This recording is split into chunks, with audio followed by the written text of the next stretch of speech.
for food and to get a wash, and then he slept outside to avoid the police, who always appeared in the morning to look for him.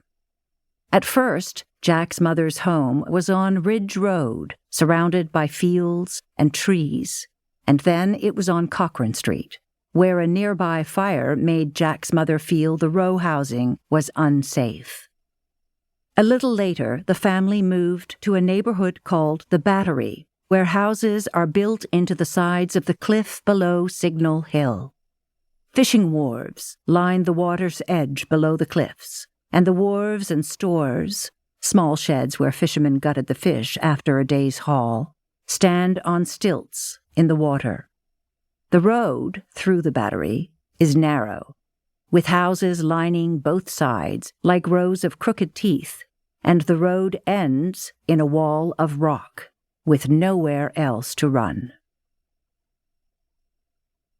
This is the story of the rampant abuse that took place in the Whitburn Training School for Boys, as witnessed and experienced by one child among the many victims. But this is also a love story.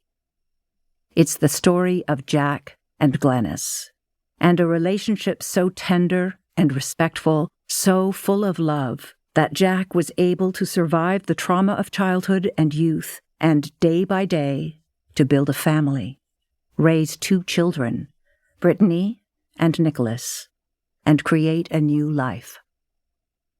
I met Jack a few years ago because a friend of mine at the university where I work told me she knew someone who had a story to tell and wanted someone to write it with him. My friend set up a Zoom meeting with me and Jack and his daughter Brittany. Jack spoke for more than an hour. I barely said a word. That is my memory of the call. We didn't record it, although we did record almost every call after that. Jack was compelled to tell me as much as he could. We knew very little about each other before that Zoom call, almost nothing. But after the hour, I said I would like to work with him to write the book.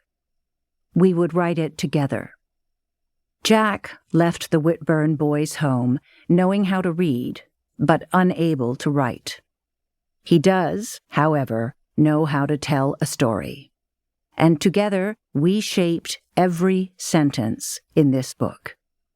I believe that the actual writing here on the page is just a vessel, a kind of technology to hold the story. I told Jack and Brittany that they might want to talk to other writers so they would have a choice. I said it usually takes me about 4 years to write a book. I said I'd wait to hear from them about their decision. My sister, Lynn Moore, who is a lawyer, had already filed a class action suit against the Newfoundland and Labrador government to address the sexual abuse and atrocities that had happened in the Whitburn school. I told Jack and Brittany that Lynn was my sister. I said I looked forward to hearing back from them. I didn't hear from them. A month or more went by, and still there was no contact. In the end, I didn't wait. I wrote and asked them what Jack had decided. Brittany wrote back and said her father thought 4 years was too long. He wanted the book written in 2 years. He was also suing the government of Newfoundland and Labrador for child physical, psychological, and sexual abuse. He was tired of waiting. I said, "Okay, 2 years." And Jack said, "Okay." It was a crazy thing to agree to, crazy for both of us. I had never written a book of creative nonfiction before, and had never written a book with another person, poring over each sentence together, removing a word, finding a better word, discussing the placement of a comma. There was also so much I didn't know about the repercussions of childhood trauma. How a stolen childhood can creep into an adulthood and irrevocably stain it, destroy it, if not for the presence of love. I decided to let Jack lead me through the story.